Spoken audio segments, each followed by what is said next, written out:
guy who's like a conscientious objector during World War II. He's against the Nazis, so he basically just refuses to swear loyalty to Hitler. It's based on a true story.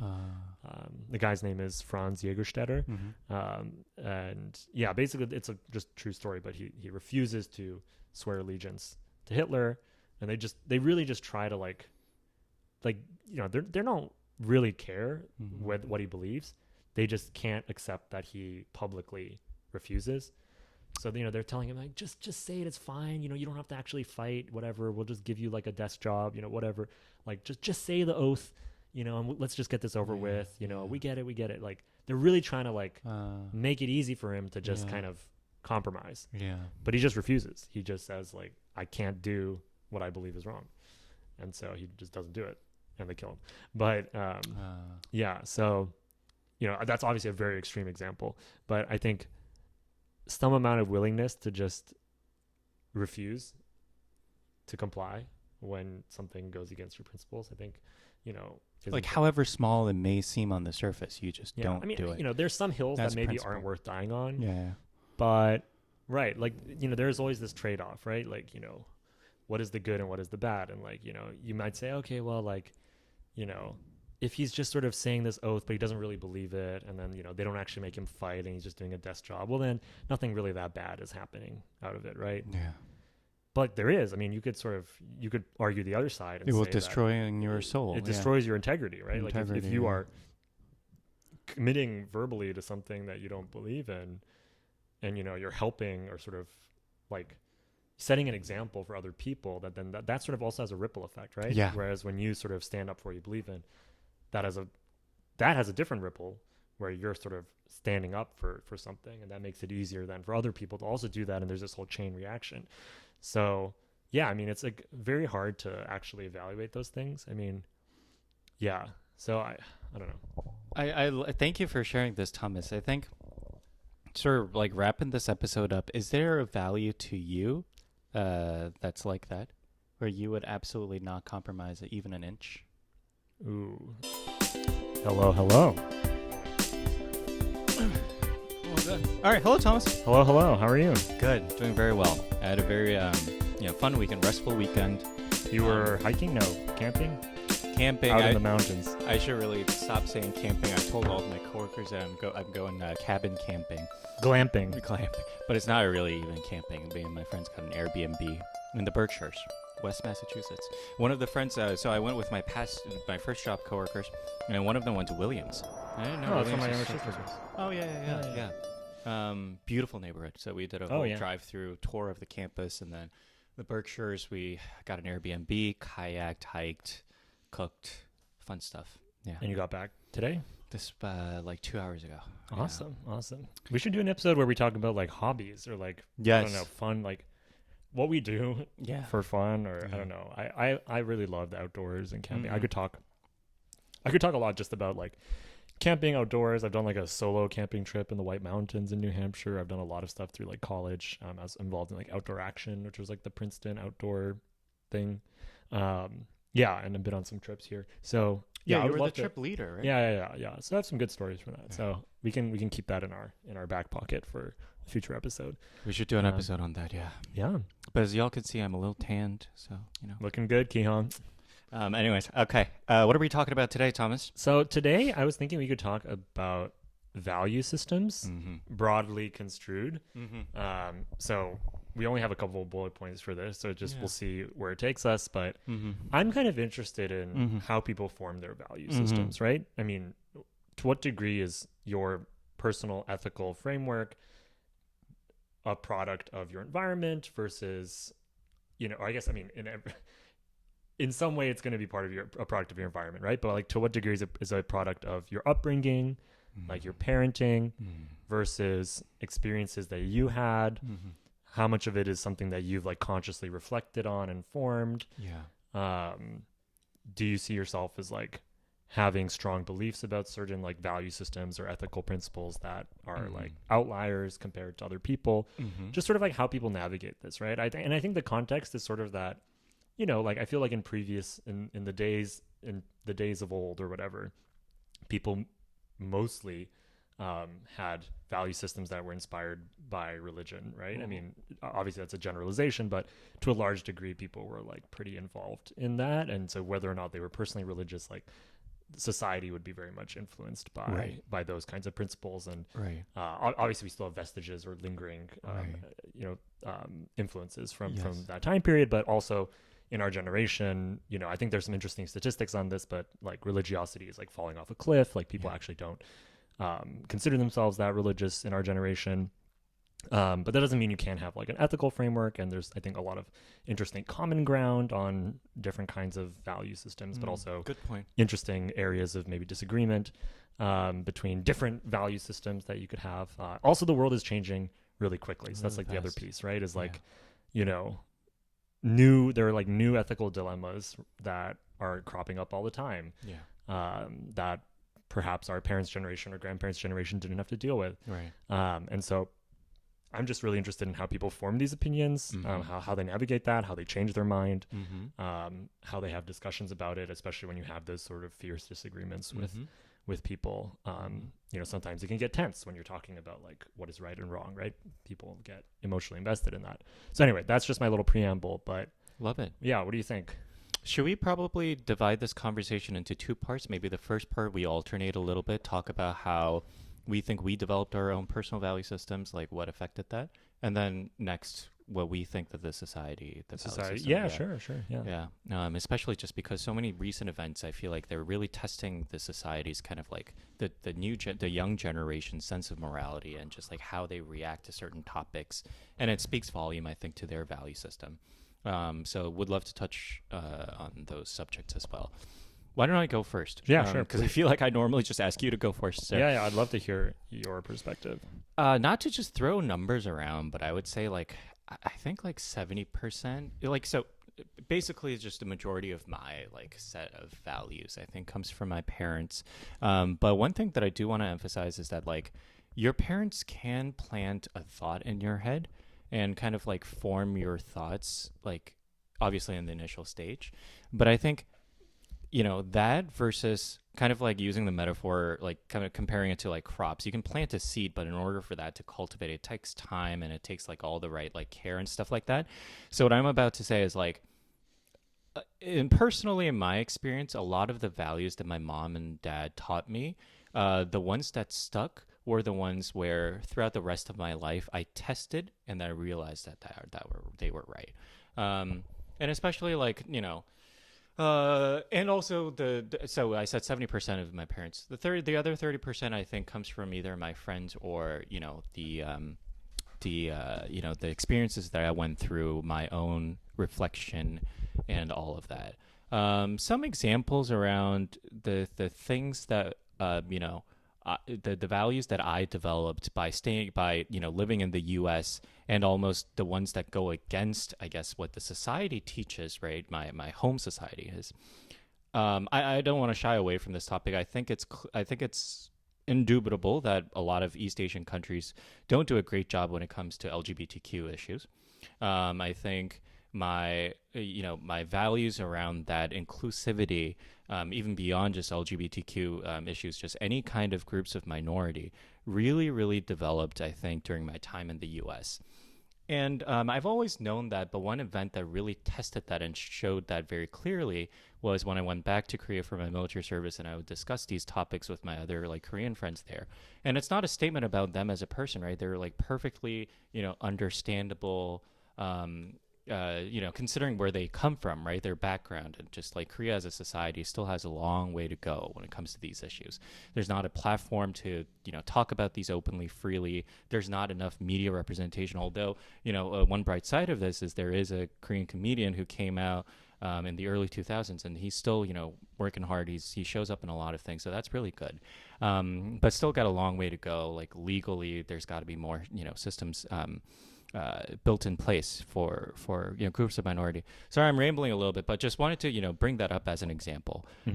But yeah, so long story short, I think mostly comes from my parents, but really I had to test them and reaffirm that those were right throughout the rest of my life. So just to ask some follow-up questions, like Please. Would you say like the values you were raised with in your family, like from your parents, were they pretty like, I guess, representative of like broader Korean society? Was there anything that you felt was like an outlier there, or was it pretty like consistent with what your peers growing up also shared? Great question. I think some of the ones that are common to, I think, just in general East Asian cultures, right? It's like manners, being polite, just all that. I think that's not, no deviation from the manners, I think, in the what it's taught in the Korean I guess society in general there. But one thing that my parents did a really good job of, I think, was to be strict on me, but not based on external things, like external measurements of success. So my mom was extremely strict about like manners, how I treat my parents and treat my friends, but she was never really like a tiger mom around like grades. Well, she wanted me to study hard, but I think she was focusing more on the fact that like she wanted me to be a driven person about something, not like to necessarily bring her high grades, good scores. So I think that definitely sort of helped me. I mean, that's like one key advice that I give to like kids that are like like I have a very young cousin. They often come to me for like I guess like life advice and stuff like that. I never say you need good grades. I mean, because I know that's not what my parents taught me, and that's also what my life taught me to be not super important. So yeah, does that answer? Yeah. No, that's really interesting. I feel like, okay, I have more follow-up questions. Please. I don't want to pester you too much, but okay, so like, do you feel like your framework, I really like what you said about like taking things that you were raised with, but also testing them, and sort of society changes, and you also move to a new country and all of this other stuff. Do you feel like it was framed in terms of this is like right and wrong, sort of this like very like black and white thing, or was it more of like, life is complicated, try to like optimize and like, I don't know, pick the, make the hard decisions and weighing different options, pros and cons? I feel like there's sort of different ways that people approach 100% ethical dilemmas, and one of it is like, okay, there is a right answer, you have to find that right answer and then like do that. It's like it's either right or it's wrong. And I feel like other people approach it more as like, this is very messy and you're never quite certain what the correct answer is, but just like try to make the most informed guess that you can. Look at what other people are doing, sort of, have a little bit of, I guess, just like acknowledge that uncertainty. I don't know, like how did you think about those types of situations or dilemmas growing up? Again, not to bring it back too much to my parents, but my mom and dad were polar opposites when it came to this. Okay. So my mom was like, hey, this is right, this is wrong. My dad was always like, there's a spectrum to things. There's never really like a completely 100% right answer. It all depends on the context, all depends on your perspective and where's it. And like after, I guess, I became independent, I guess like started living life, right? Like boarding school definitely helped too, right? Like these conversations that I have with my friends, it became just very clear and clearer and clearer to me that I agree more with my dad in terms of approaching that. But I'm sure that you also had, because we talked about this before, Thomas, in our boarding school episode, is that like I think one of the biggest pros was like I think you also recalled some episodes of these where you would just have like very intellectual discourses, right? And then you guys would like sometimes argue about certain things when it comes to like clashing values, and then but like it broadens your perspectives on things, right? So, yeah. And I think part of it is like the discussions that help, right? You're in an environment where you're meeting people from such different backgrounds who have completely, different experiences in their life and different ethical systems or whatever. So part of that is just like arguing with people who maybe it's the first time you're hearing like a really strong argument from someone who disagrees. Right. Because I think, I don't know, growing up, it's easy to only get exposed to like the version that your family believes, and then sort of like the straw man of the opposite side, right? It's okay, like let's say like we believe in X, this is the correct answer, and other people like you might encounter opinion Y, and that's wrong, and you hear like the bad version of that. But I think there's something very valuable about going to an environment where you're hearing like you're hearing like the strong version of like opinion Y from people who like truly believe it and have believed it for their whole life. And then there's that clash of ideas. So I think part of it is like talking about things, debating things that's like good for you. And I think there's also just like growing in maturity and experience as well. Like, I don't know, there's maybe everyone would relate to this, but there's always a bit of a mismatch between like your stated beliefs and then how you actually conduct yourself, right? So you might say, oh, I Great believe point. in humility, I believe in kindness, you know. But then when push comes to shove, that doesn't mean you're actually going to be humble and kind, right? Right. And I think in like high school, for example, I started to like feel a bit of that gap where like I always considered myself to be like, oh, I care about being a good person. You know, I was raised with like good values. You know, I always want to do the right thing. But when push came to shove, I was like sometimes really mean or sometimes really unpleasant. Like I can think back to things that I said that were like really hurtful to other people, or like selfishness, right? Like, I mean, this is like maybe a trivial example, but like my first couple of years, maybe living in the dorm, like I was really obsessed with sleeping and like getting enough sleep. So I would like need to get like 9 hours of sleep. Otherwise I would be like, it's going to ruin my whole academics and everything. I was like obsessed with getting like enough sleep. And, you know, if anyone sort of disrespected my sleep time schedule by like waking me up or like being loud in the hallway, I'd be like just straight up really mean and rude to them, you know. And like it wasn't even pragmatic because that wouldn't like resolve the situation. I wouldn't resolve this. That would just make them more pissed off, more right? aggro. Yeah, I should have been like, the pragmatic approach would have been to like, hey, you know, like, you know, try to make peace somehow. But anyway, I just like thought I was right and like was entitled. I guess a big part of it is like entitlement too, right? Entitlement or sort of like egocentrism, where you just think that like the world revolves around you. So I don't think that's like a value. It's not that I thought that like the world actually revolved around me, but I just, you know, if you ask me on paper, I'd say, no, everyone is equal. Everyone deserves the same respect. But my own just like emotions were so like egocentric that I couldn't really handle what I thought was like a intolerable imposition on me. And I would sort of expect other people to, you know, defer to my needs, even when my needs and other people's desires come into conflict. So I think that's like a separate thing from like these intellectual debates, is like actually just like going into the world and living and coming face to face with some of like these, you know, tense dilemmas or challenges. And, you know, through that you grow and you become more mature and you realize, okay, I'm not the center of the universe and I have to like compromise and all of these things that you were hinting at as well. It's part of growing up. Yeah. But what I love about, I think this one theme that I want to, you know, pick apart is like, you know, value without action is feeble, right? So you might have the best value system in your mind, but what you were trying to get at is like, if you don't, you know, put that into action correctly, then that's, you know, then maybe you're being a little bit of a hypocrite. I think that's what you were trying to get to. But like the thing about action is like it requires training, right? So I think it's just like a very deliberate, you know, it's just like you have to spend energy on just training yourself to like stick to your value and like make it happen. So I loved your example. No, absolutely. I totally agree with what you just said. I mean, I think it's like being a good person or whatever, following the right ethics doesn't consist in just like agreeing to certain statements, right? Or claiming certain beliefs. It's about what you said, like putting it into practice. And I think there is this concept of like cultivating that habits, right? I mean, it's, you can talk about this in like a non-moral setting, right? Like you talk about like exercise, right? It's like being a good athlete isn't like, oh, I know how to kick a soccer ball. Like I've studied it. I've read textbooks about how to kick a soccer ball. I could tell you all the physics behind kicking a soccer ball. It's like, no, it's like actually the habit of going out there, the discipline of doing it every day, holding yourself accountable, practicing, you know, over and over again. And I think you really can apply the same thing in the value system arena, because like, I don't know, whatever your value system may be, right? Like no one wants to be a hypocrite. And so it does require training. Like people often fall short of their own values that they set for themselves. And I think we should all just acknowledge that this happens, right? It's kind of like New Year's resolution. Yeah, exactly. But we're also can help each other with that. Right. I think it's a collective effort in many cases to I don't know, help each other be the best that we can be.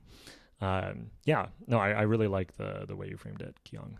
One thing that I also want to add to that analogy, building on that analogy, Thomas, with the, you know, like athletes training, right? It's like, I think listening to interviews of like the best athletes out there, I think it's clear in an athlete's lifetime there comes a moment where it becomes less about competition.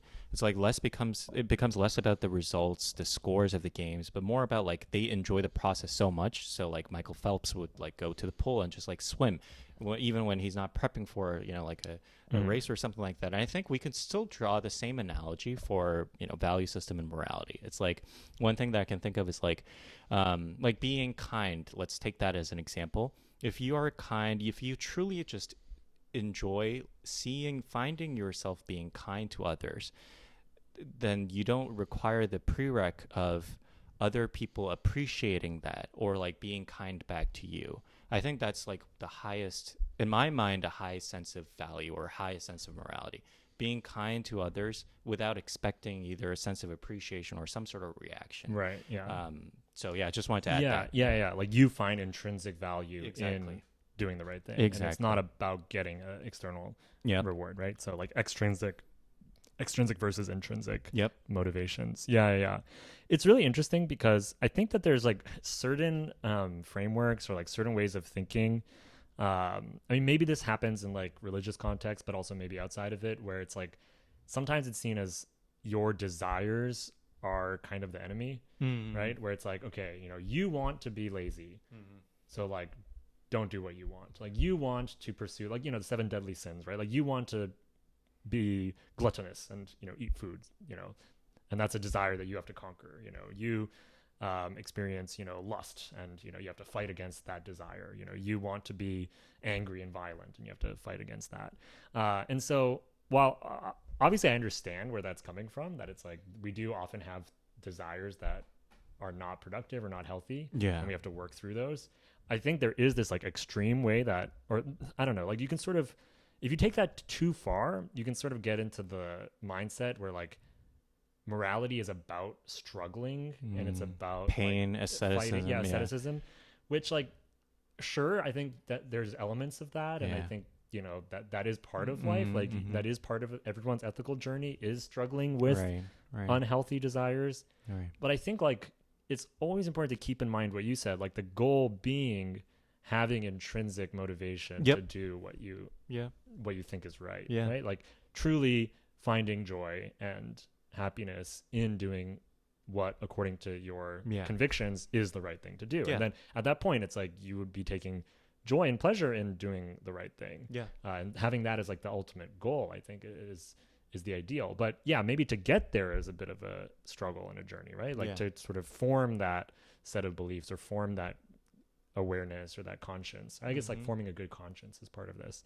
But I do feel like, there's a danger of sort of becoming too much like, too negative on like desire. Yeah. It's not that desire itself is the problem. It's desiring, I guess, unhealthy or unproductive or maladaptive things. That's a problem. But the idea of desire itself isn't really like it's normal to desire good things. And I think often people just like are desiring sort of short-term goods that actually conflict with some like longer-term goods, right? So it's like, I desire like the taste of the ice cream, right? Even if that conflicts with my longer-term health. So it's like you are desiring something that's good. It's just not like properly, I guess, calibrated or something, or like it's too short-sighted. I love this framework. But it's not that desire is the problem. It's just that like your value function of how you assign value to things might have to be, cultivated a bit more. Right. With a more longer-term view on things. Yep. Sorry, didn't mean to skip over your story. So you think, if you were to sort of evaluate how, recall how your value system developed, how much of it do you think was parents? I mean, you have siblings too, so I assume siblings is another element that won't appear in my story. So siblings, friends, who gets the most credit? Ooh, yeah, interesting question. Okay, I'll try to, I guess, psychoanalyze myself a little bit. So okay, I relate to some of what you said about like sort of the East Asian value system. Like I wasn't in like the most typical Japanese household, right? Like it was. You also had a white dad. And it's like an international school and all of this stuff, right? But I do still think that there are these values that sort of percolate, right, from your environment, and so things like respect and like, I guess, harmony, like not causing nuisance is like a very important value in Japan, right?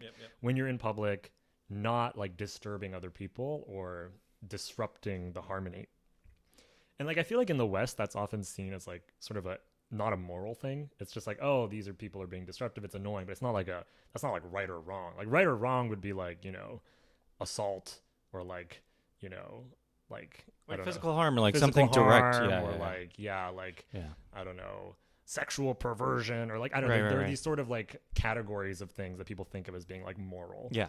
Whereas I don't think there's quite that distinction in Japan. It's just sort of like it is really bad to like cause nuisance to other people unnecessarily. That'd be like a societal shame on you. It's yeah. And so even if I wasn't like the most embedded in that, and I definitely got a lot more leeway because I wasn't like full Japanese, I still do think like by and large that is something that I've still kind of have internalized, right? It's like I don't know, it is funny or fun maybe being in like other places where those rules just don't apply. Like I don't know, you go on like the New York subway and there's people literally just like dancing or whatever, and I'm like, this would never like dancing and asking for money, it's like this would never happen in Japan. But it's just like that's like a cultural difference that maybe is like not ultimately moral. Hey, maybe it's a cultural difference even compared to Boston. Maybe it's just I don't know. Okay, so that's like one aspect. Yep.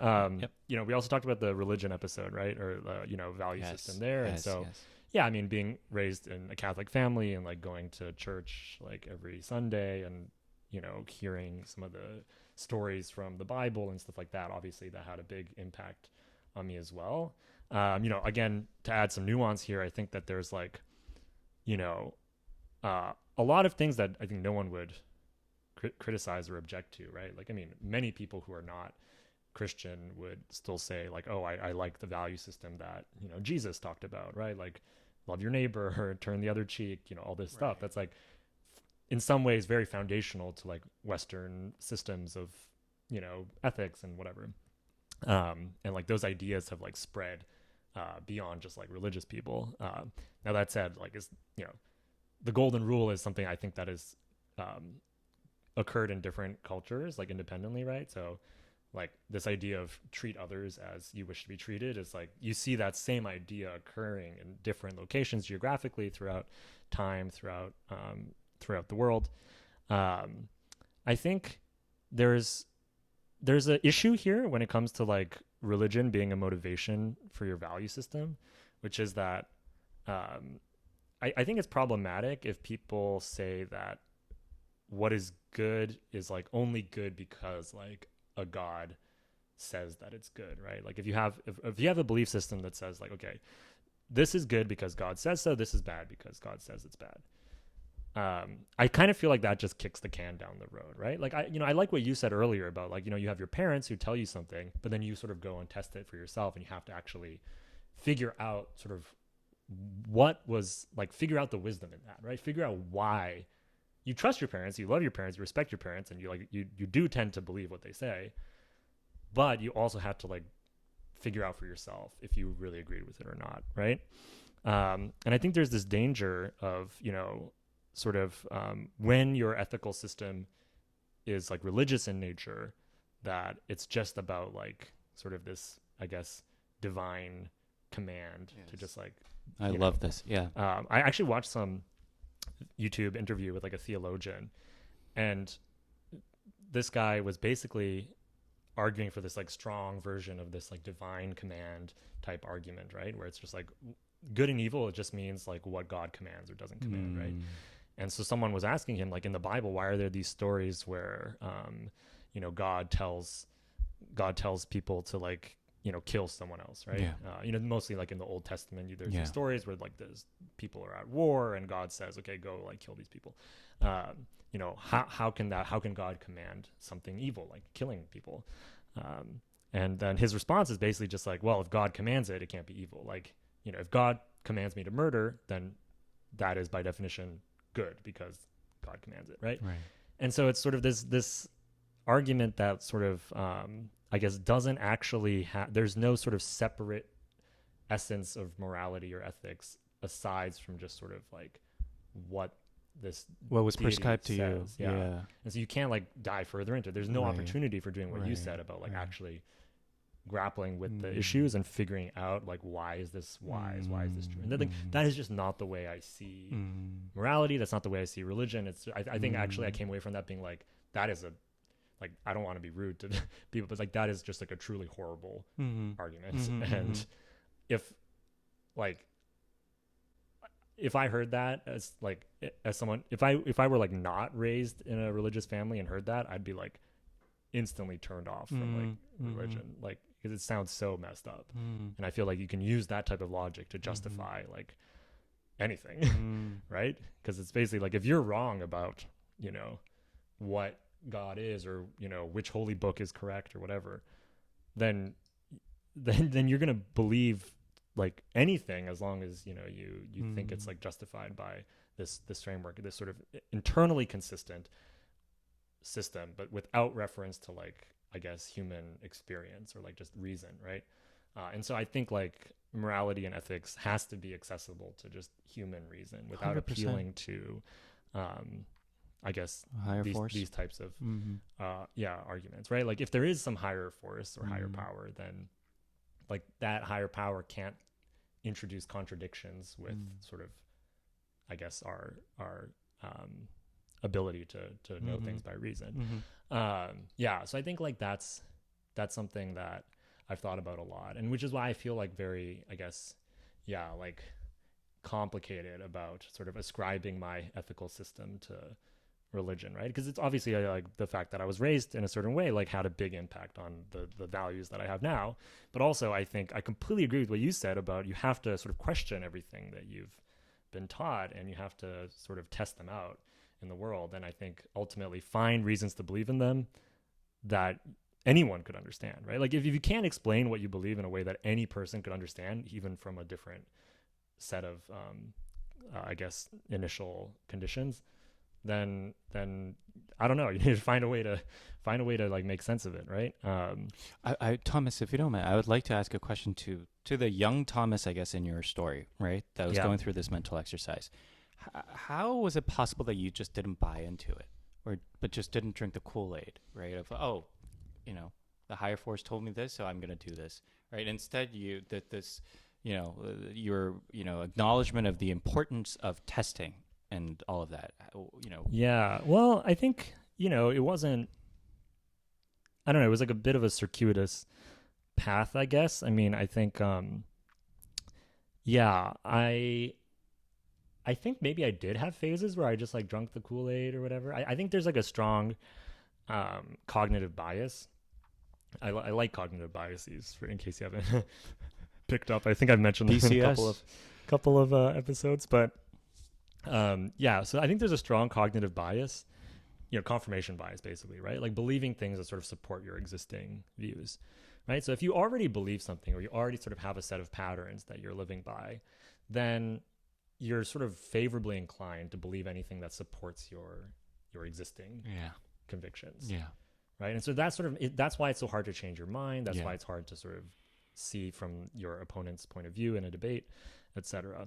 So I think that was definitely real, right? Like if you're sort of raised in a certain way and you're believing certain things, it's like really hard to actually question anything that sort of undermines your beliefs, you know?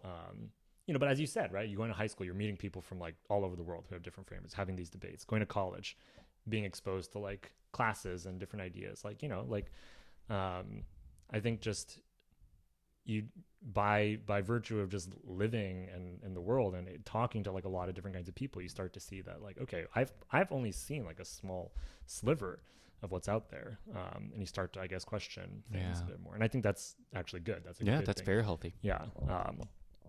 I think another cognitive bias is sort of, and this one maybe is even more dangerous, is the cognitive bias of like, I guess, I don't know what the term for this is, right? But believing something because it makes you, not just like confirms your existing beliefs, but I guess it gives you a license to believe that you're superior in some way, if that makes sense. So like, let's say that like, I don't know, like, I feel like if you have a value system that says that, okay, everything that you're doing is correct, and actually 95% of the rest of the world is like, you know, really bad because like, I don't know, they don't eat the right kind of food or something, right? Sure. Something. Yeah. It's like, I'm just picking like a random Yeah. example, right? But it's like, okay, like, you know, let's say like eating this type of food is like really morally wrong according to your framework. But, you know, you're one of the special 5% that, you know, follows the rule and doesn't eat this type of food. But everyone else does. So, you know, you're really special because you're following the rules. And you know what? It took you a lot of discipline and hard work to resist the temptation to eat all that bad food. But, you know, you're doing the right thing. Therefore, I'm superior. And you're superior to all these other weak people who, you know, just give into the temptation to eat this bad food or whatever it may be, right? Then you sort of are like, that's a really attractive belief system because suddenly, without having actually done that much, you feel like you're so superior to like most of the world, right? Because you weren't eating the food of temptation that everyone else was eating or whatever.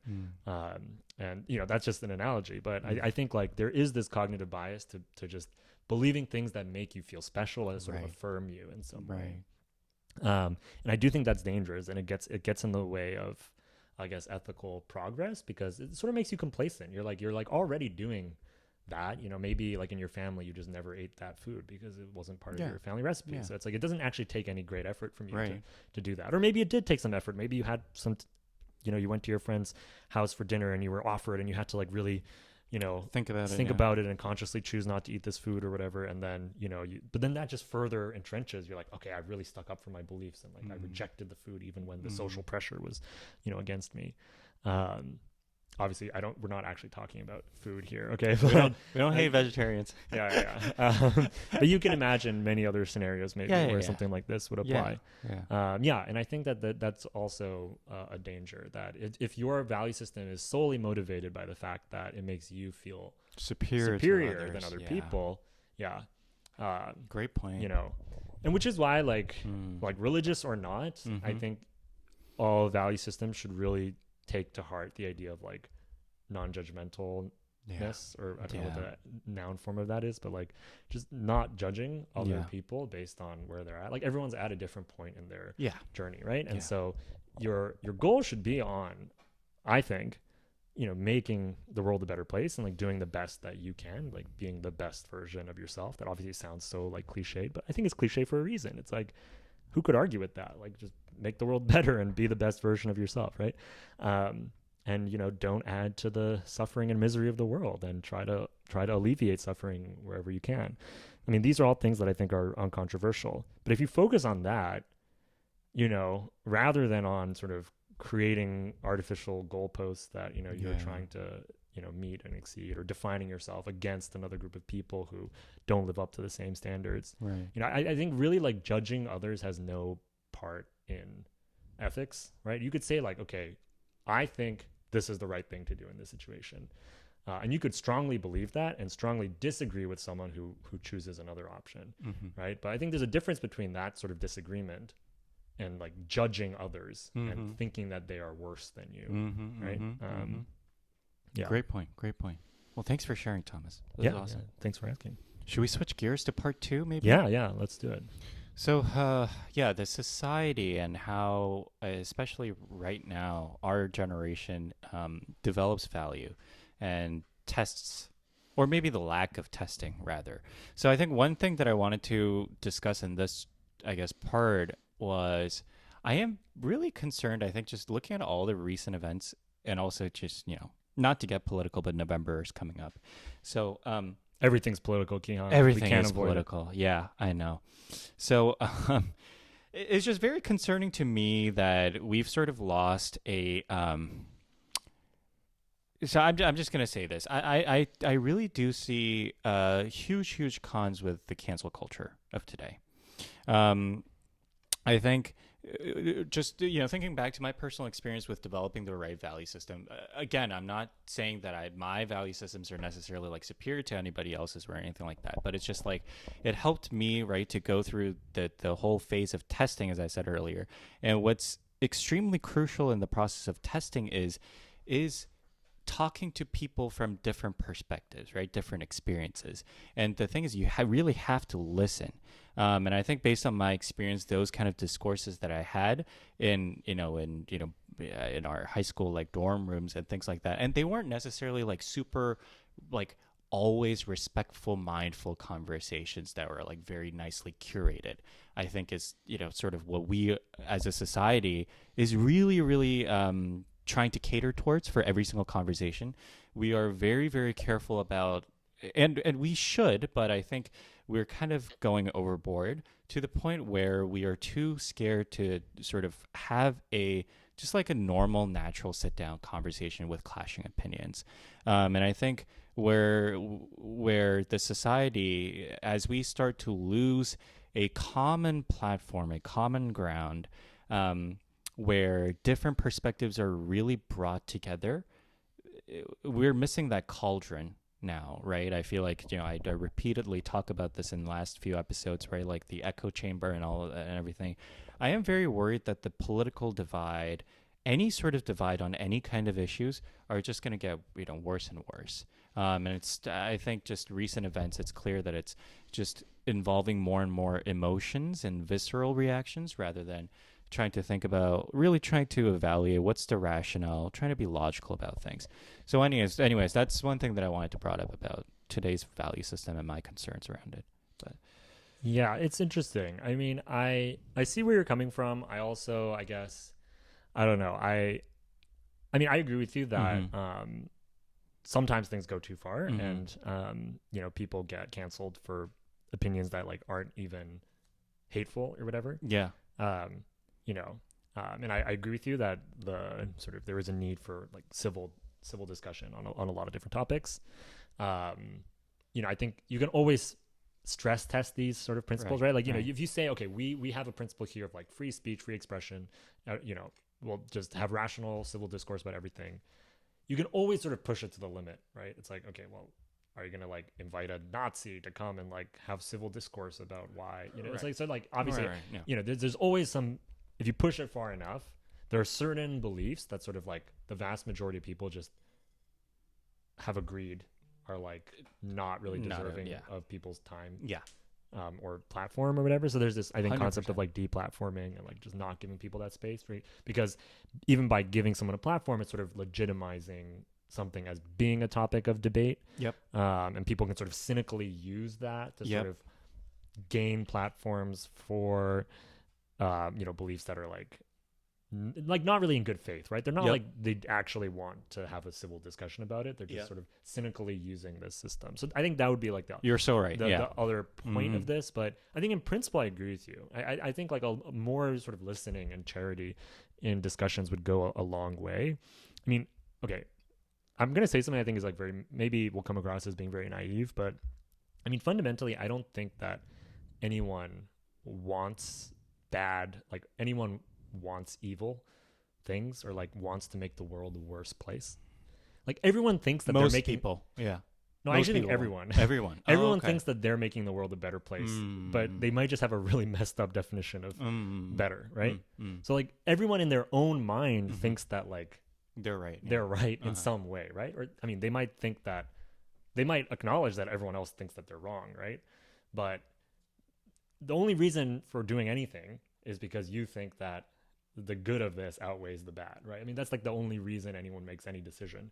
So even if you're doing something really self-destructive, like, I don't know, taking heroin or something, you're doing that because the short-term pleasure outweighs the long-term bad effects in your sort of mind, which is colored by addiction, right? And so, I mean, that's like, you're not maybe bringing your full rationality to the situation, but in that moment, whatever part of you is free to make decisions is deciding based on some good that you perceive, which is maybe just something temporary, like pleasure, right? And it's the same thing with stealing, right? Like, if have you ever gotten mugged? Okay, me neither. But like, I was just kind of thinking, like, what if someone mugs you and like steals your wallet and there's like, I don't know, $50 in cash in there, but then you lose your credit cards, your ID, you lose all this other stuff, right? So like, your total value of loss might be like hundreds of dollars if you take into account like the whole time and inconvenience of like getting your wallet stolen. But they were willing to steal your wallet and cause this much inconvenience to you just to get $50 for themselves. Yeah. Right? Which is like, it just seems really like wrong if you take a step back. It's like, okay, in the net, like if we take a global look at this, like there's been a net loss here. Like you've made the world a worse place. Like you only gained $50, but I lost like several hundred or whatever, right? But like, I think the issue is that everyone has a very narrow view. Or I mean, I think one of the, going back to our earlier discussion about ethics, like one of the big things you have to, I think, achieve on your ethical journey is to not see everything through your own like egocentric lens, right? So from the point of view of the person who mugged you, you know, from their egocentric point of view, like they benefited. Yeah. They just don't care that you incurred a larger loss, right? Yeah. They just don't care. So the issue, I think, is like apathy, but like they're doing it because they want something. They want something that's good. They want money. Like there's nothing wrong with like them wanting some money, right? But it's like wanting money at the expense of other people. Okay, so maybe again this is very naive, like, but I just like I don't think it's productive to label people that, even people that are like by society standards like doing really bad things, you know, like doing drugs or like stealing or, you know, killing or whatever. Like these are really bad. But I think the first step is to like non-judgmentally approach that and say, okay, what is it that they're seeking in this, right? Like, what is it? Yeah, what are they seeking here? And then, you know, how can we sort of change someone's mind so that they're not seeking just their own narrow interests? I think it gets hard when we get into like political discussions and larger things about like societies and like, you know, geopolitics and like wars and all of this, because it's not like really at the level of the individual. It's about like this 100%. Collective action, right? And it's sort of like, you know, in a sense, like as someone who's part of a democratic society and is like a citizen of this country, like in a sense, I am kind of responsible for everything that like the elected government chooses to do. Yeah. But like in some very diluted way. Yeah. And I think that's like really hard to deal with, because then you have people who have very different value systems all trying to vote on issues that are really complicated. Yeah. And then, or maybe some of them are not so complicated, I don't know, but it depends, right? And then a large percentage of the population will always be unhappy with the outcome because it conflicts strongly with what they think. Yeah. And that's where I'm a little unsure where to go, right? Because on the individual, like on the interpersonal level, I feel like I could have those discussions. I feel like I could sit down with someone who believes something very different from me and like talk about it and have that like mutual respect. But at the level of like voting for policies or candidates, I honestly have no idea where to start, because it just feels like there's so many different issues. And then like in the presidential election, for example, you have to like decide which of two people to vote for, which feels so far removed from that kind of like civil discussion about issues. I don't know. No, you're right. It's just like, I think just my concern is more around like how people have been just so emotionally reacting to like each other. And it's just like, you come across so much content on social media and like, oh, I schooled these, you know, like, like specific, you know, it's all, you know about, what like, I mean? Destroying somebody else's, you know, and that's not conducive to a good, you know, discourse. Right. Yeah. And, you know, I think, you know, the societal scale, when it becomes, you know, scale of, you know, across the entire society, yes, you're 100% couldn't agree more. All right, it becomes very complex, becomes very hard, especially, you know, as you said, like the democratic political system. But it's all built on, it's a collection of individual discourses, right? Yeah. And if the individual discourses, the building blocks themselves are faltering, then I think it becomes a problem a little bit. But yeah, I mean, once again, I feel like this is sort of a common theme whenever I bring up something in the podcast, but I don't really have a solution, but I just wanted to point out. Yeah, I think it's a problem. Yeah. I mean, do you think things were better at a certain point, or do you think we always have this like recency bias to like think that things are getting worse now? I mean, I think in some ways, the good old days, in my time, it's like, well, like, I don't know, if you look at like the 60s and 70s, there were like massive student protests, like, much bigger even than the ones we have now. And so people have always, I think, tried to engage in different ways, right? And sometimes it's through debate and discussion, sometimes it's through more I guess radical tactics, or like more I guess like things like you know, disruptions and sit-ins and, you know, things like that. And I think it's hard for me to say, like, with the current situations, right? Like, there's a lot of student protests going on now. Things have ended because students leave for the summer. You know, to me, like, when I see someone like really standing up for what they believe in, whatever it is, I think I have a lot of respect for them. I love it. They're willing to like give up a lot of their time and even safety, or like in the case of MIT, like be willing to get suspended for advocating for what they believe in, for a cause. Yeah. for a cause. But at the same time, like, I guess, like, is it the entirety of the group? Right. I think that's also a question, right? Yeah, and it's like, is that actually the best way to bring about the change that a group wants? I mean, sometimes it seems like it is, like, gaining, like, because there's this whole national media thing, like, gaining, I guess, attention and publicity is an important part of, like, getting topics and issues on people's radars, right? Like, if you want people to care about something, you do have to sort of, like, draw attention to it. So, you could post, like, long essays on your personal blog all you want. No one's going to read it. But if you, like, do, like, a large protest at MIT or Harvard or something, then, like, you might be seen by many more people, which might have then the positive impact. So it's, like, hard to know, like, what is the sort of proper, like, way to do this. And I think even the word proper or, like, legitimate, I think to people protesting, like, issues that are very, very important to them, they would almost say, I think it doesn't matter whether a society considers something to be proper or legitimate. Right. For them, it's a matter of life and death. Yeah. And so, like, I mean, I haven't met people who, like, directly advocated, violence, right? In terms of like, they might violate some policies. Like, the university might say you have to leave, and they refuse to leave. I don't consider that violence, right? Like, it's like they are violating a rule, but they're not, like, harming people. And I think, like, you can't always abide by every single policy. Sometimes I think you do need to be disruptive to have your voice heard. But those are the non-extreme protests that we know about, right? I mean, I think there are some extreme protests out there. Right, yeah. So well. where's the line, right? Yeah, I think where's the I line, don't know, because Yeah. I mean, I think, okay, well, let's take the current ongoing situation with Israel-Palestine, for example. Like, I mean, I saw students on, like, both sides of this issue. Like, there was very tense emotions going on. Yeah. It's actually literally the encampment at MIT was, like, right outside the building we're in right now. And, there's, like, people facing off with, Israeli versus Palestinian flags and like, signs and banners and all of this. And, on one hand, you look at that and you say, okay, this doesn't look like a productive discussion. It's just getting people's emotions flared up. But at the same time, like, people feel so strongly about this. Who are we to? Is it right to say, okay, no, stop this disruptive protest and come and sit down and, have a cup of tea and let's just talk about our feelings. Like, that also feels like not the right response. It's not. And I feel like I fundamentally believe that college is one of those times and places where you can be more expressive than you should be, right? It should be more allowed, right? Yeah. I just, like, fundamentally have a lot of problems with just, like, police enforcement against students and protesters.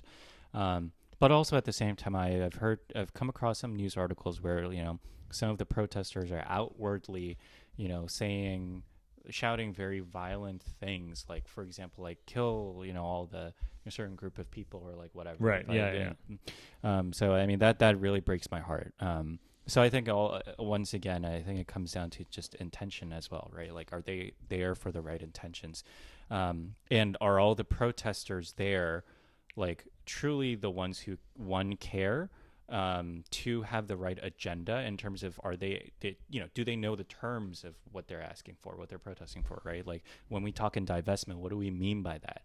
And number 3, just make sure that it's not just, other students that are just, following the crowd and, like, doing something because it's, like, it seems like the right, like, thing to do, it's like, I get, there's, like, the peer pressure or, like, social pressure phenomenon where people sort of go along and maybe without being the most informed about a certain topic. Exactly. Right? Exactly. Yeah. I mean, I think it's very important to be super informed. I mean, on any important issue. I mean, specifically on this issue with the war in the Middle East, like, I've tried to do a lot of research and, like, understand the situation better than I did. And, like, I try to read a lot about it and, be as informed as possible. At the same time, like, I don't know, like, I think some people, you see the images coming out of there. Yeah. And it doesn't take being that informed to just say, like, what is going on here should stop, right? Like, I mean, I don't think, and maybe some people would say that's, like, too simplistic or too, that's an uninformed opinion, right? But I guess if what you're calling for is, like, we can see, that really bad things are happening to innocent people, to civilians in Gaza. And I want that to stop. And that's like the extent of your protest. That's what you're calling for. And like the US should do what the US has in its power to bring peace. Then yeah, I don't think it takes, you don't need to have a PhD in doesn't take a genius to history to be able to advocate for that. I guess what I do sometimes take exception to is when people who are like going along with those good intentions then get swept up into, I guess, advocating for things that maybe are like counterproductive or something, right? And sort of like, I specifically with this issue, for example, right? Like there's all these questions about one state versus two state solutions, and the legitimacy of the state of Israel and all this. It gets into like some very complicated territory with what to actually do pragmatically to like the long-term solution to this. Not like stop the fighting, stop the killing, right? Like that, I think it's like very common sense. But then you start to get into, I think, all kinds of other territory where people are using terms that are very loaded and I think there's been a lot of controversy on campus where I think both sides have been really angry at the presidents of universities. Like Sally Kornbluth is the president of MIT. She's been called anti-Semitic for not doing enough to like protect Jewish and Israeli students, but then has also been like sort of lambasted by the pro-Palestinian movement for cracking down on their protests and not letting them do the encampment or whatever. And so both sides are like really angry, right? And so I don't know. It's been, I don't know. It's been such a difficult situation to navigate. I do not envy the job of a college president right now.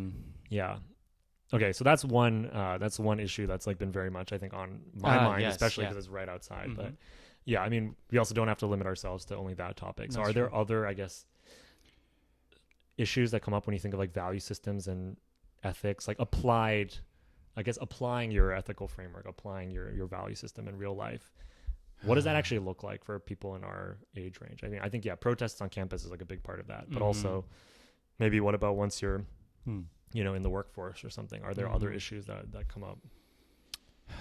I think remembering back to like my consulting time, it's like some people were very vocal about not working for clients that are like fossil fuel companies or like so that's something that you can do, but like it's hard, right? There's also, you have to acknowledge the extreme amount of privilege of these certain firms where they let their employees select their projects, right? That's not that common, right?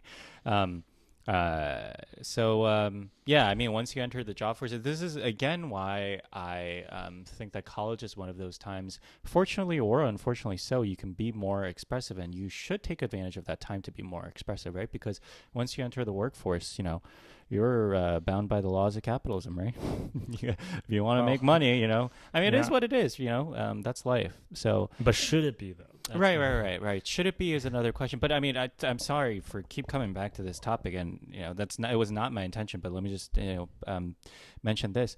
The whole like this the Israel-Palestine conflict, and so many like I guess like famous individuals, renowned individuals, like the reason this blew up was the college endowment, right? Like that is also a big part of it, right? And all of these like, Jewish, investors kind of threatening to pull out their money from the endowment and all of that. So like everything is driven by money in our current society, which is a bit of a shame, but it is what it is. So yeah. Well, I think like when you're applying your ethical framework, like you have to have some resilience against the pull of money, right? Right. I guess, classically speaking, there's those, 7 deadly sins, to go back to that. And like, greed is one thing where, but I think it's especially like when you're a student, because you're not like making a salary, right? You have that freedom actually just like protest and say what you hopefully truly believe and speak your convictions. That's now maybe you also have peer pressure. Maybe you're saying things because, you want to look, I think there's a certain amount of like posturing and virtue signaling that goes on. But like, I do tend to believe that when you're a student, you have this freedom to really just say what you believe and not let money sway you. Yeah. And then there's this danger of getting sucked into a system where you can't criticize anymore because you're too attached to your lifestyle, right? Like if you become so used to a certain lifestyle that, you know, giving up your current salary would be intolerable to you, so you're actually willing to put up with things that violate your principles. Well, then it's like you may have principles, but if you're choosing your, you know, comfort and lifestyle over your principles, then, well, really those aren't your principles. Those aren't your principles. Yeah. No. And so, you know, I mean, people talk about this concept of like having fuck you money, right? Which is like having enough saved up that like if at your job they ask you to like do something that goes against your beliefs or something you just don't want to do, you can just walk away. Say hell no. And being okay with that. Yeah. But you have to acknowledge that that's a massive privilege, right? And not everybody is there. Right. If you're like struggling to like put food on the table or something, you may feel like I just can't quit my job because my kids need my paycheck to survive. Yeah. And I think, or my parents are sick right now. Yeah. I have to pay for and them. So, yeah, for sure. I mean, I think, again, I think it goes back to like, don't judge people. Right. Don't judge people. But, you know, I mean, sometimes I do think you have to be willing to sacrifice certain things, right? There's this great movie called A Hidden Life. Have you heard of it? No. But it's about this guy who's like a conscientious objector during World War II. He's against the Nazis, so he basically just refuses to swear loyalty to Hitler. It's based on a true story. The guy's name is Franz Jägerstätter, and yeah, basically it's a just true story. But he refuses to swear allegiance to Hitler, and they really just try to like you know, they don't really care what he believes. They just can't accept that he publicly refuses. So, you know, they're telling him like, just say it, it's fine. You know, you don't have to actually fight, whatever. We'll just give you like a desk job, you know, whatever. Like just say the oath, you know, and let's just get this over with. You know, we get it. Like they're really trying to like make it easy for him to just kind of compromise. Yeah. But he just refuses. He just says like, I can't do what I believe is wrong. And so he just doesn't do it. And they kill him.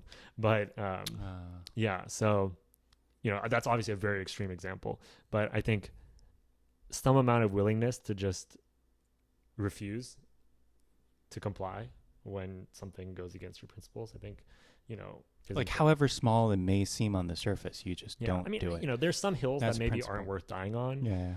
But like, you know, there's always this trade-off, right? Like, you know, what is the good and what is the bad? And like, you know, you might say, okay, well, like, you know, if he's just sort of saying this oath, but he doesn't really believe it, and then, you know, they don't actually make him fight and he's just doing a desk job, well, then nothing really that bad is happening out of it, right? Yeah. But there is. I mean, you could argue the other side. And it will destroying your soul. It destroys your integrity, right? Integrity, like if you are committing verbally to something that you don't believe in, and, you know, you're helping or sort of like setting an example for other people, that sort of also has a ripple effect, right? Yeah. Whereas when you sort of stand up for what you believe in, that has a different ripple where you're sort of standing up for something, and that makes it easier then for other people to also do that. And there's this whole chain reaction. So yeah, I mean, it's like very hard to actually evaluate those things. I mean, yeah. So I don't know. I thank you for sharing this, Thomas. I think sort of like wrapping this episode up, is there a value to you that's like that, where you would absolutely not compromise even an inch? Ooh, that's a really good question. I think that's a good life, right? Like, sorry, like the good life is maybe like kind of a weird way to describe it, but I'm also overly idealizing it. But if I could be at a point in my life where I develop such a value, I think I'd be very proud of myself. Yeah. Well, I think to me, like the biggest value is compassion. Yeah. But that's not really something that anyone can force you to give up, right? Because it's like, it's not really about an action per se. It's about a disposition, I think. Right. And so to sort of go against compassion, that would mean like sort of to be apathetic to someone else's suffering. That would be like a violation of compassion, right? Or to even to take pleasure in someone else's suffering. That would be a violation of compassion. But that, like, something inside of you would have to change for that to happen, right? So if you develop a compassionate heart, then it's not like someone can sort of force you to give that up, but there is always that sort of continual, I guess, you know, what we were talking about earlier, that habit forming or that cultivation that has to take place. And maybe people can try to get you to, you know, compromise on other sort of, I guess, habits or practices that then impact that downstream. So I think, in general, like, you have control over how you feel internally, Right. but I think like the actual outward external actions are really important, right? And so, oftentimes that will just look like choosing to be kind rather than to be, vindictive or whatever. Choosing to tell the truth, even if it hurts you, right? I think, integrity and honesty is is really important. Yeah, I mean, this is a really good question. I mean, I think like, not to go off too much on a tangent, but it's like there's sort of some, I think, debate nowadays. I think one thing that a lot of people find appealing is like utilitarianism. I mean, there's certain belief systems that I think are really founded on utilitarian ways of analyzing things. If you've heard of like effective altruism, for example, we could have a whole separate discussion on that. Yeah. And like, I think my biggest issue with that framework is not necessarily that, they're saying, do the most good or something, right? Because that's also what I believe in, right? Like I'm trying to maximize the good, right? Like do leave the world a better place and always pick the right thing. And so it sounds actually very utilitarian, right? Because I'm just saying like maximize the good. But I just don't think the good is always quantifiable in that way. And I think there's this internal component that's not really measurable at all, which is like how your disposition towards the world is, or towards other people, towards people suffering, for example. And that even in a way that you can't measure it, you still have this, like your choices have this impact, right? And so I think like I agree with the idea that we should, there's many trade-offs in life, and choices aren't always black or white. And, once you like really weigh them, you have to pick what you think is better. But I think that what counts as good is not super clear always. And that takes some, I think, hard work to figure out. And often what that will look like is sort of sticking to some sort of hard and fast principles, because, I mean, there's sort of a large hidden cost, I think, to violating principles that you or society has agreed upon, as being really important for good reason. So I think, violating your principles and convictions, sort of like losing that sort of internal integrity, I think is very risky. But yeah, anyway, that was my long-winded answer. How would you answer the same question about like, what are there certain values that you'd really stick to strongly? Oh, I love this. Love this. I have a few candidates, but I haven't really decided. I don't think I'm there yet at the point of life where I know exactly this is my core set of values that I'll protect at all costs, and even at the expense of being a little abrasive, right? It's like one thing that I'm realizing is being comfortable with being comfortable with uncomfortableness. Is uncomfortableness around right now? Discomfort, yeah. God. The big brains right here.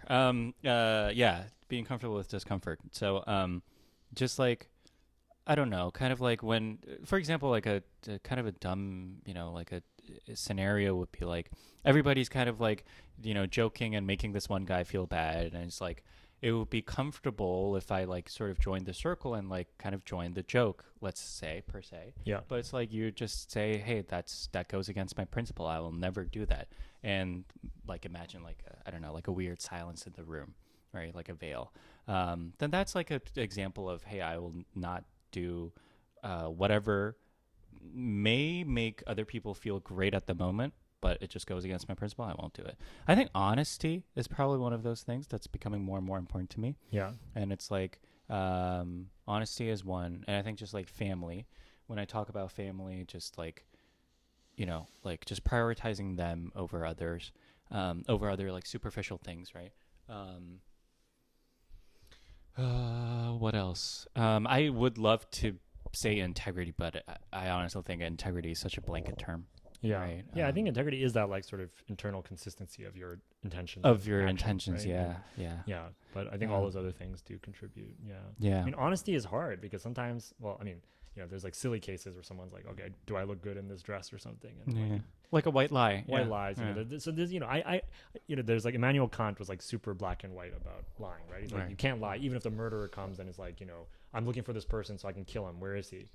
he's like, you have to tell the truth, you know? So like, there's people, some people like really took honesty to like the far extreme. Like you can never tell a lie. I don't think I'm like that extreme, but I think there is a internally consistent way to approach that, where you always are honest in a sense, right? Now, linguistically, you may not always have to say things that are strictly speaking true, right, in this literal sense that someone will interpret it, especially if that person has like some bad intentions. But I do think you should never like willfully and intentionally like deceive someone in order to cause harm, or deceive someone in order to I guess benefit yourself, right?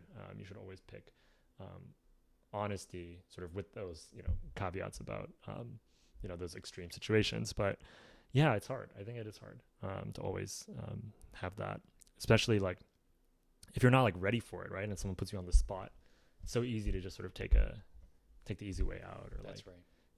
Yeah. Yeah, no, thank you for sharing those. I think it's, of course, yeah, I think it's something that's always changing. I mean, the world is changing, right? Like we'll see sort of what kinds of dilemmas even are there. I mean, I think I really I'm very skeptical of people or institutions that claim that it's like, okay, there's a clear, easy answer to like everything, right? It's like oftentimes things are messy, but that's not an excuse to just sort of be like, oh, everything's messy, like it's too complicated, not worth figuring it out. It's like, no, you can, I think, make progress towards understanding dilemmas. But yeah, it's something that takes practice, going back to that idea of practice and habits, right? Yeah. Even the trolley problem. Yeah. We talked about that jokingly, right? But I think there's a reason that this trolley problem comes up, and, people have all sorts of opinions on it because, well, in some sense it's a very abstract problem, and it's like, okay, what would you do in this like ridiculous situation that you're never going to encounter? Yeah. And there may not be any good answers in that sort of abstract question, but I think in your own life, you have to think about, okay, what are the scenarios that you may encounter, and like, what are the types of habits that you're going to form so that you make like good decisions in the moment. Right. Yeah. Last question. What would you do in the trolley problem? Oh gosh. What is the trolley problem? But you have to give me two options though, right? Yeah. So the train is going down the path and it's going to hit someone. Or no, it's going to hit like 5 people. So it's like if 5. If you do nothing, it's going to hit 5 people and kill them. If you pull a lever, it'll go onto the sidetrack and kill 1 person. Oh, so it's just 5 and 1. Yeah, I've heard different versions of the story where it's like 1 child versus 5 adults, or like 5 children. Yeah. There's different. Yeah. I mean, it depends on who that one person is to me, right? Yeah. I mean, it's a tough one. Yeah. I mean, some people might say it doesn't matter, right, like who the person is, but I think there are ways of like answering that question where you say something like it depends on the person that are actually not, that like makes sense, if you know what I mean, right? So it's like if you didn't pull the lever because the one person on the sidetrack was like your mom or something, I think most people would like understand that, right? Like they might be like, I would have pulled it because it's not my mom, but they might be like, well, okay, like it's your mom, like I don't blame you for not pulling it, right? So they would understand that, and so you can sort of reference these ideas of like, do we want to live in a world where like, even a son would like sacrifice his own mom to like benefit strangers? Like maybe in some very ideal abstract sense, like people should just be totally rational and let go of their emotional attachments or whatever, but that would have so many other consequences if people like lost those types of emotional connections that so that's not saying that like your family members are somehow worth more, but it's saying that it's understandable that you would do that, and I think most people wouldn't blame you. So I don't know. Beautifully put. Yeah. Cool. Good. I think that wraps us up. All right. Well, I'm sure we'll have more ethical dilemmas to revisit. We can. If people want, you send in your ethical dilemmas, and we'll debate. The New York Times has this that's column, actually a really The good. Ethicist. No. It's really interesting. I often read it. So there's this column in the New York Times called The Ethicist. So people basically write in letters to the ethicist with like basically dilemmas, right? Like, for example, my 85-year-old dad, who I think is going senile, is like recently found a much younger girlfriend, and she wants to get married. So this is like real stories. Yeah, the real stories. Oh, it's like, wow. should I let him? I think that she's just trying to get his money, blah, blah, blah. Like, should I like respect his agency, or should I like intervene? So it'll be stuff like, really just like practical stuff, or it'll be like sometimes really dark stuff. Like, I was sexually abused by a relative, should I tell the rest of the family? Oh man. Things like that. Like, it'll just be like really hard hitting sometimes, but like actual ethical dilemmas that people have faced, and then the ethicist will write back. And then usually it's open to comment. So people will write back and be like, I completely disagree with the ethicist. He's so wrong. Really? So it's really interesting to just see I'll the check variety. It out. Yeah, you totally should. Thanks for sharing. I'll check it out. No, honestly, listeners, you should check that Ethicist. out. Also, if you have your own ethical dilemmas, not that we're experts, but feel free to submit them and we'll just discuss, Yeah, and, I would love be a topic to. for discussion. Yeah. I would love to. Yeah. Cool. But thank you, Thomas. This is a great topic, and we'll come back next week with something else. Something else. You'll just have to tune in. All right. Bye, Peace. drifters. Goodbye.